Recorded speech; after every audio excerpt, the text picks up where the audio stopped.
Olá pessoal, tudo bem? Vamos começar a nossa terceira aula. Nessa, nós vamos discutir sobre a relação entre ética e filosofia, ou melhor dizendo, sobre o percurso filosófico da ética.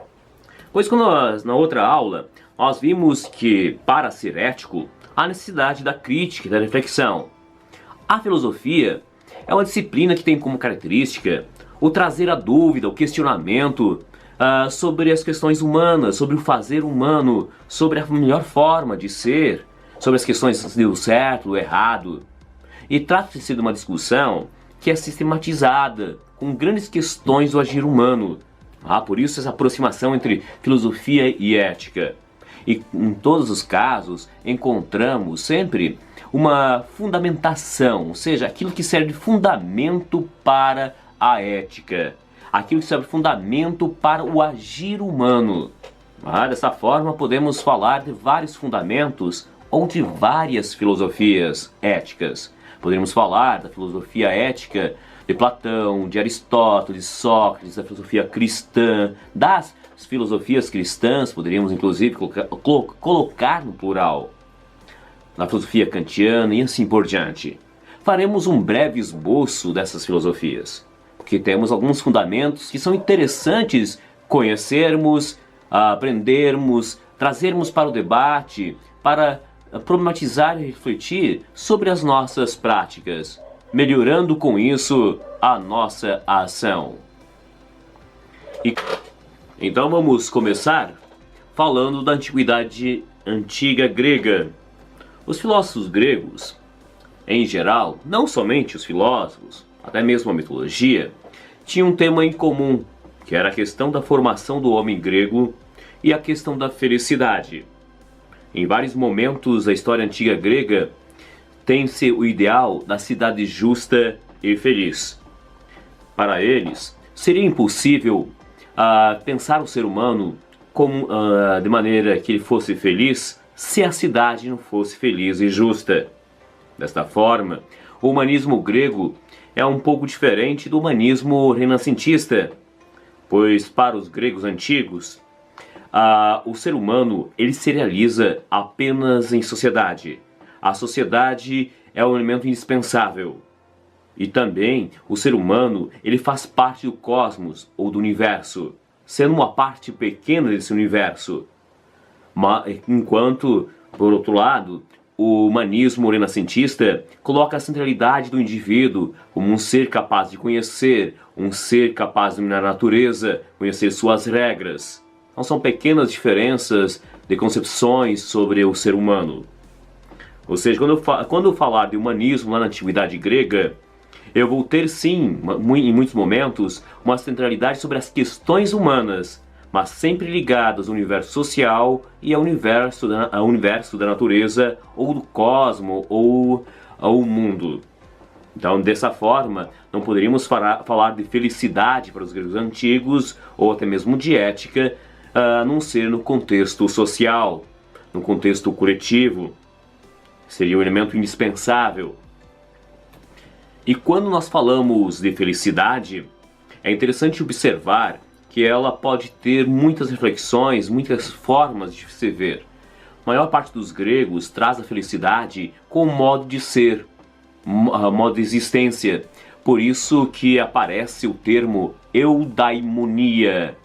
Esse termo eudaimonia foi traduzido como felicidade.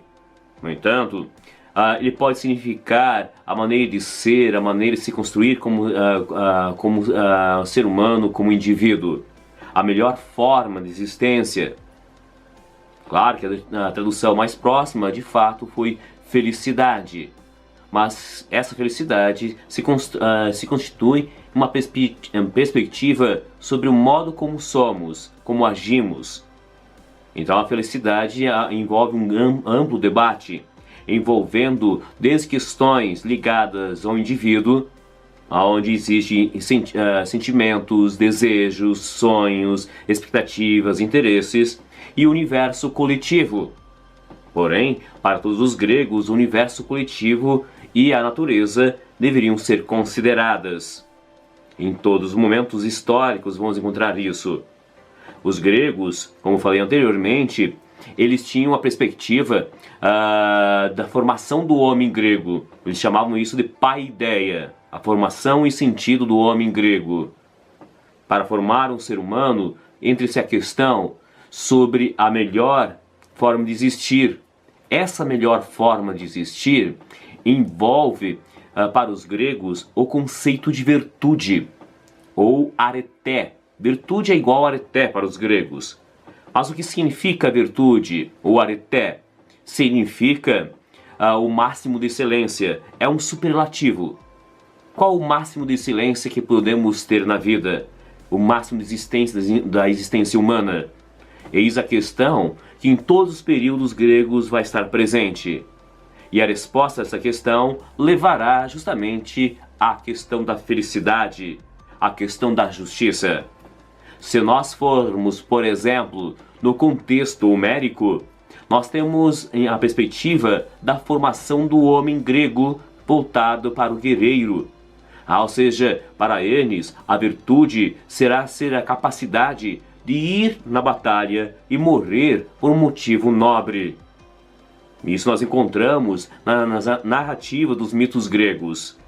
Aliás, para esse contexto, a pior morte que pode haver ao indivíduo é a morte pelo esquecimento, pois é indispensável ser lembrado. Um herói é aquele que é lembrado, e por ser lembrado garante a sua imortalidade. É levado ao templo dos deuses. Então, dessa forma, como poderei ser lembrado? Agindo a partir das minhas ações é que serei lembrado, através das ações nobres. Pois a pior morte que pode haver é a morte do esquecimento. Quando chega a democracia, esse conceito muda, pois passamos a falar da virtude cidadã, da virtude política, da forma de agir em sociedade. Então passamos a ter todo um debate sobre qual é a melhor forma de ser existir. E com isso aparece o debate entre o universo do politikos e do idiotés. O politikos, ou cidadão, é aquele que tem uma honra de votar nas leis, construir as leis, cuidar da cidade, cuidar do bem público. Aliás, o conceito político dos gregos é justamente esse, a arte de cuidar do bem público. Enquanto o universo privado, ele não pode ser confundido com a questão pública, pois se confundirmos, nós não teremos a política. A política é a arte, ao ver dos gregos, de cuidar do bem público. E o agente, o ser ativo que faz isso, é chamado de politikos, ou cidadão, que é diferente do morador da cidade, que é aquele que só mora na cidade é o idiotés. Muitos moradores detêm muitas necessidades e não têm a condição, o privilégio de atuar como cidadão. Muitos deles podem até querer, mas não têm a disponibilidade, não têm o ócio, o tempo livre, a independência econômica e intelectual. Porém, o grande desafio está justamente naquele que tem a possibilidade de atuar como cidadão e não atua, ou não tem condições e habilidades. E é por isso que aparece no ideal do homem grego, através da paideia, da educação grega, o desafio de educar o cidadão. Ou seja, surge a questão sobre quais habilidades são necessárias para formar um bom cidadão. O que é necessário para ser cidadão? Eis uma questão que é muito interessante até mesmo para nossos dias. O que é necessário para ser um bom cidadão? Que habilidade nós temos? Para os sofistas, existe um conceito de cidadania que diverge de outros filósofos. Para os sofistas, devemos considerar ao falar da cidadania o fato que o conceito de justiça, ideal de cidadão, está intimamente ligado com uma concepção relativista. O que vem a ser relativismo? Relativismo Trata-se justamente de uma concepção em que o certo ou errado depende de uma construção humana, de uma convenção. Todos os valores são convencionais ao ver deles. Então não existe um ideal a ser perseguido. O homem, o ser humano, é aquele capaz de construir seus valores, construir a dimensão do certo e do errado. Disso resulta a frase do filósofo Protágoras: o homem é a medida de todas as coisas. Se o homem é a medida de todas as coisas, não existe o certo e o errado inato. O certo e o errado são apenas construções humanas. E o grande desafio está em ensinar a virtude. Para os sofistas, a virtude do cidadão está ligada com a capacidade de argumentar em público, de dominar a oratória, de saber convencer os demais diante da assembleia, ter domínio da arte da persuasão, da retórica, que é conhecido como discurso vazio, mas é a arte de convencer os demais. Então é uma habilidade necessária para a virtude. Outra questão muito importante para os sofistas: para você convencer alguém, você precisa conhecer a cultura, os valores, costumes, pois se você negligenciar esses, será impossível convencer. Outra questão muito indispensável para os sofistas é a questão da ação. Podemos ensinar oratória, cultura, retórica, mas, no entanto, somente vamos descobrir se alguém conseguiu realmente ser um cidadão a partir do momento que ele agir, a partir do momento que for capaz de defender um projeto de lei ou uma lei diante da Assembleia. E detalhe, para o conceito de justiça sofistas é justamente o de que o cidadão deve obedecer à lei que ele mesmo criou. Então ele segue a lei que ele mesmo criou, então ele é justo, porque do contrário demonstra sua incoerência. Os sofistas se apresentavam como mestres da virtude. Mestres da virtude que ensinavam o cidadão a convencer. Então, ou seja, o grande desafio deles é como convencer os demais. Essa era uma das visões, não a única. Aliás, encontramos na história da filosofia antiga grega uma outra perspectiva ética, uma outra perspectiva que não é relativista, mas é idealista, que é a perspectiva de Sócrates. Sócrates acreditava que o conhecimento levaria ao agir correto. Mas, no entanto, para ele, existe um conceito de virtude ideal que deve ser buscado. Não é dado, é necessário a busca. Mas não basta o convencimento, e também não é possível ensinar a virtude. Não é possível dar consciência a alguém. Eu posso dar informação sobre um assunto, mas dar consciência é impossível. Trazendo para nossos dias, poderia trazer a questão correspondente à questão do meio ambiente. Eu posso ter informações sobre o meio ambiente, sobre a questão da importância do cuidado para com o meio ambiente. Mas, no entanto, não poderei dar consciência ou virtude, pois ao ver de Sócrates, a virtude corresponde ao valor interior, a uma construção do indivíduo. Ao ver dele, é impossível mudarmos uma cidade externamente se não começarmos por nós. Antes de mudar a cidade, devemos mudar a nós mesmos. Desta forma, a virtude é um valor espiritual, é um valor interior. Mas como poderei fazer isso ao ver de Sócrates? Para Sócrates, não basta convencer, é necessário dialogar. Aliás, a palavra diálogo, ela é constituída de dois termos gregos, dia, dois, logos, razões. Então, ou seja, para ter diálogo, eu tenho que apresentar razões diferentes. O fato de que a ética ou a virtude ser um valor interior, ela não dispensa o diálogo.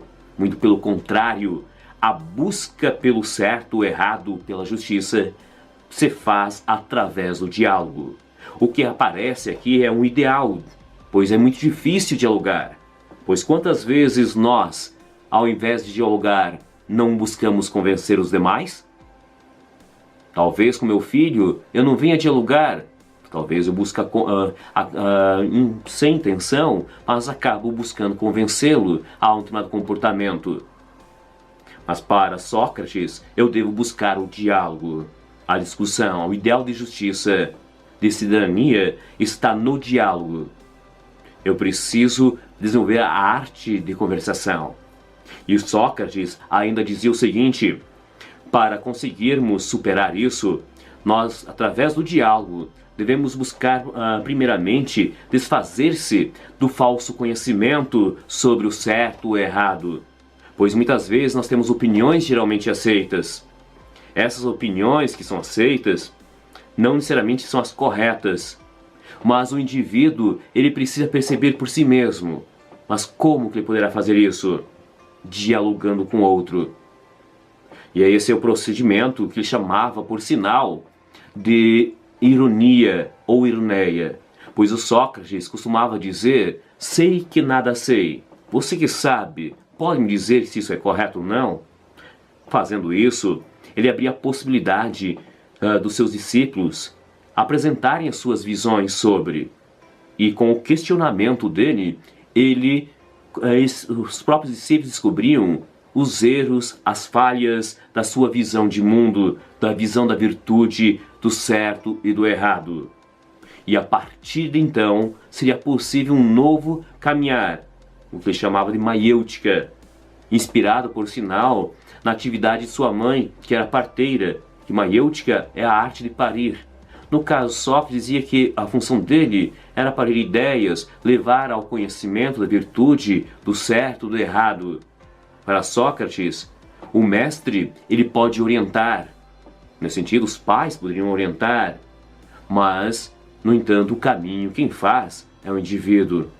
Vamos citar nesse exemplo, um médico, ele é muito importante para a gestante. Porém, quem vai dar à luz, e todo o mérito, é da mulher.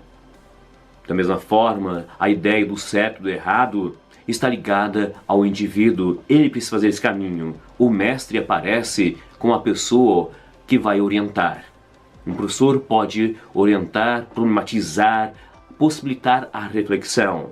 Mas o caminho é feito pelos dois. E aí as ideias vêm do discípulo, que se coloca como sujeito, que coloca-se numa condição de diálogo.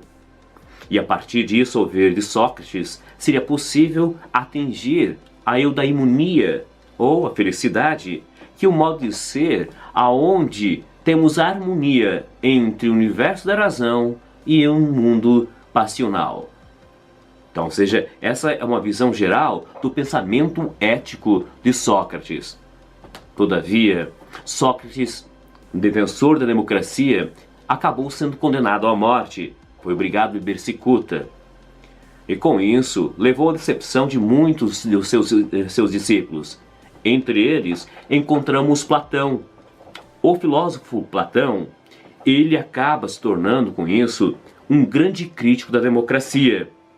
E olha só que interessante, a crítica que ele faz, ele parte de um princípio socrático, que é o seguinte, que o conhecimento leva à justiça, já a ignorância à injustiça. E a questão que coloca Platão é que nem todos estão preparados para serem cidadãos. E a pergunta que trazemos, será que todos estão preparados na autoridade para serem cidadãos? O que precisamos fazer para ser cidadãos? Que conhecimentos, habilidades precisamos? São questões muito importantes, pois ao ver de Platão, a grande parte das pessoas é motivada pelas sensações, pelos desejos, paixões. Se deixa governar, ele chamava da alma irascível, da alma vegetativa, dos sentimentos, da raiva, do amor, enfim, vários sentimentos, interesses pessoais e não pela razão, pelo conhecimento. Que ao ver de Platão, a eudaimonia, a ética, a virtude seria obtida de fato quando a razão fosse dominar as demais capacidades. Para ele, a própria democracia, ela se apresenta como uma forma de tirania porque grande parte não está preparada, age por sentimentos, por paixões. E falamos que a decisão é da maioria, no entanto, uma minoria que tem a capacidade de argumentar, tem a capacidade de convencer os demais, acabam tomando as decisões. E dessa forma, não são todos que decidem. Alguns decidem, mas é uma tirania da maioria que por questão de medo, pelo temor, é capaz de aprovar algo, como a morte de Sócrates. Para ele, a democracia, na realidade, é uma demagogia. Até a palavrinha demo, que significa povo, gogia, condução, condução do povo.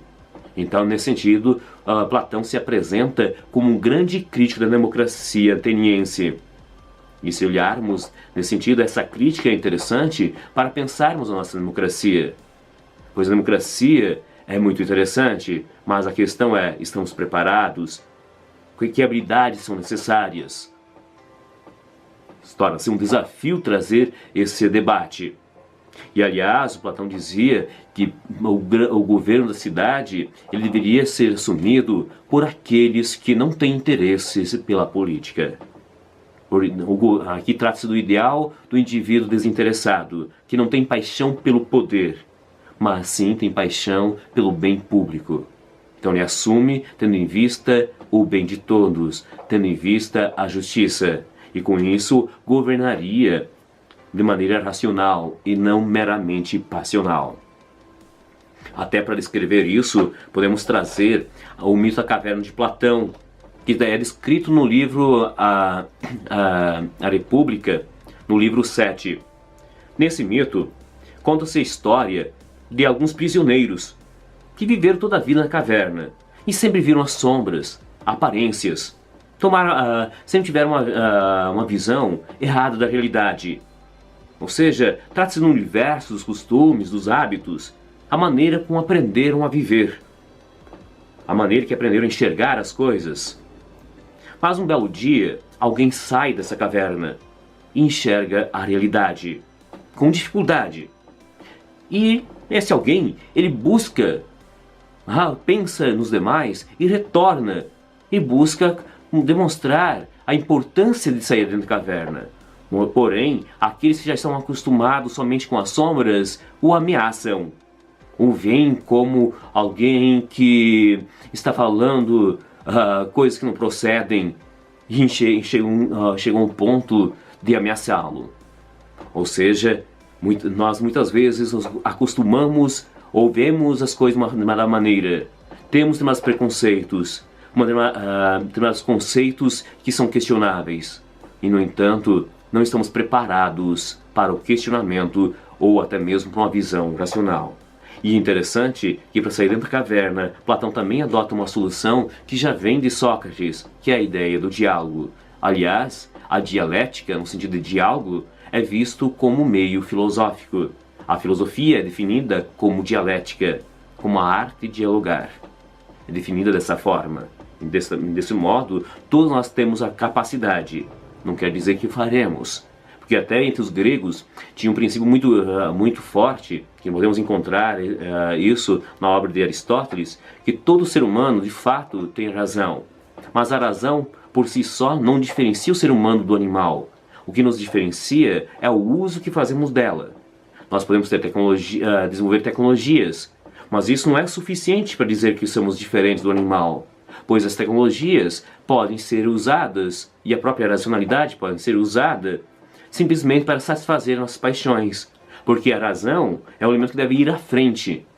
Mas, no entanto, muitas vezes ocorre que nossas paixões, sentimentos, eles é que nos governam e não a razão.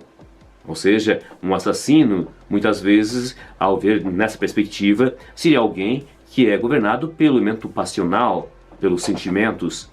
Mas não quer dizer que não vá usar a razão. O que ocorre é que a paixão vai à frente da razão. E por isso não temos a virtude, não temos a areté, o máximo de excelência para conduzir a vida. Então, dessa forma, para sermos felizes, teríamos que ter justamente a questão da razão. A razão deve governar as demais capacidades, e com isso seríamos éticos, chegaríamos à ideia de bem. Outro filósofo muito importante é o filósofo Aristóteles. Aristóteles é um pensador que também tem várias críticas à democracia grega, também vê com uma forma demagógica, questiona o conceito de cidadania, da maneira como tinha sido desenvolvido, já é um outro contexto também que ele vive. Foi discípulo de Platão, por sinal, e Aristóteles costumava falar de dois tipos de virtude, a virtude dianoética e ética.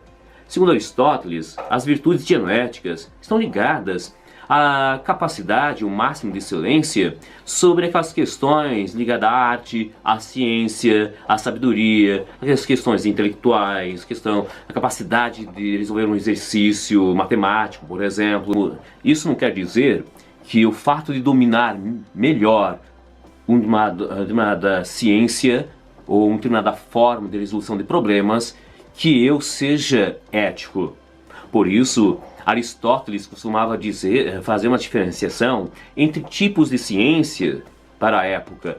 Segundo ele, existem as ciências técnicas, que têm como objetivo a produção de objetos. E tem pessoas que são ótimas nisso, têm a virtude, têm o máximo de excelência, desenvolvem com perfeição, conseguem ter resultados esperados através da técnica. Mas isso não é virtude ética. A ética são importantes para essas pessoas, mas elas já detêm um tipo de virtude. Há pessoas que têm virtudes teoréticas, que seriam essas ao ver do pensador grego. Seria a geometria, a matemática, a capacidade de cálculo, ou seja, alguém que é muito brilhante nesse universo. E as ciências práticas, que ao ver de Aristóteles, seriam aquelas que consideram a própria ação como valor em si mesmo. O que isso quer dizer? Quando falamos tanto da ética quanto da política, o que interessa é a motivação da própria ação.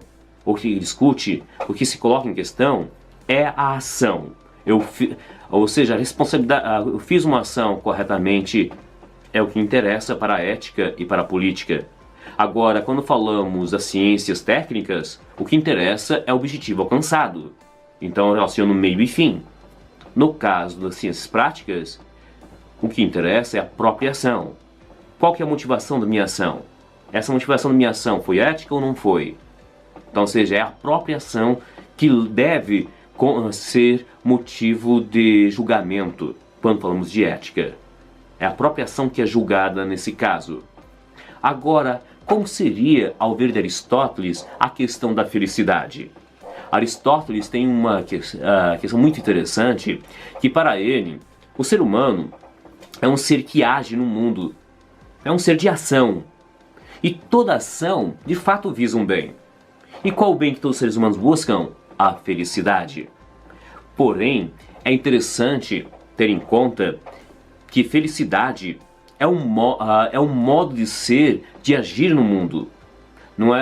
E não se reduz a momentos eufóricos. É bastante interessante essa distinção. Euforia pode ser traduzida como alegria intensa, mas não quer dizer que sejamos felizes por isso. Ou seja, que a felicidade, definido como a eudaimonia nesse caso em Aristóteles, está ligado a um modo de ser, a um modo de conduzir. E para ele, a única maneira de ser feliz é sendo virtuoso, sendo ético, conduzindo a vida da melhor forma possível. Isso não quer dizer que a pessoa feliz não tenha momentos tristes. É natural que isso possa acontecer, porque é a maneira como conduzimos a vida é que nos tornará felizes. Mas isso não quer dizer que não venhamos ter, durante essa condução na nossa vida, momentos com decepções, com momentos tristes. É natural que isso ocorra. Mas, mesmo assim, continuaremos a ser felizes, porque continuaremos sendo éticos, desenvolvendo a melhor forma possível. Já no caso a euforia, ela se refere a alguns momentos intensos. Por exemplo, ganhei na loteria. Alguém de vocês ganhou na loteria. É um momento de extrema alegria, de euforia. Mas o dinheiro em si não traz a felicidade nessa perspectiva. Ele, no caso, pode ajudar muito a desenvolver projetos. Por isso até é interessante uma distinção de Aristóteles, que é a diferença entre bens essenciais e fundamentais. O essencial é o que nos define como seres humanos. Já é fundamental o que é necessário. Nesse sentido, as condições financeiras são fundamentais, não essenciais. Elas são importantes, o que é fundamental é importante, porque sem ele teremos problema. No caso do dinheiro, se não tiver, é problema. Mas o essencial é o nosso projeto como seres humanos, como seres, como indivíduos. Então, ou seja, é uma distinção muito interessante que Aristóteles nos traz. A diferença entre, no caso, bens essenciais e bens fundamentais. Essencial é que me define qual é a natureza humana, um ser dotado de razão. Qual a grande finalidade de um ser dotado de razão? Eis a questão ligada à felicidade. Já a euforia é um momento intenso de alegria.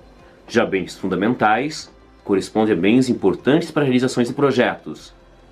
Ou seja, se não tiver dinheiro, realmente terei problemas. Me trará problemas sérios. Mas, se eu mesmo ganhando Mega Sena, não quer dizer que eu seja feliz. Eu serei feliz se eu estiver essencialmente bem constituído, tendo um projeto como ser humano, tendo em conta que a melhor forma de existir é sendo ético. Então, desta forma, a felicidade, para ver de Aristóteles, não pode ser definida como hedonismo. Hedonismo é uma definição, uma corrente que diz que a melhor forma de ser feliz é buscando pelos prazeres. Alguns podem obter prazeres de forma através do dinheiro, na busca pelo dinheiro. Outros, no dinheiro, riquezas. Outros através de momentos eufóricos. Mas ao ver de Aristóteles, a questão que deve se colocar é o que elemento é essencial quando falamos de um ser racional. Para um ser racional, não basta apenas comer e beber. Não basta apenas a riqueza. Deve existir um fim muito maior que isso. E ao ver dele, esse fim está no máximo de excelência, está na virtude. A excelência como seres éticos.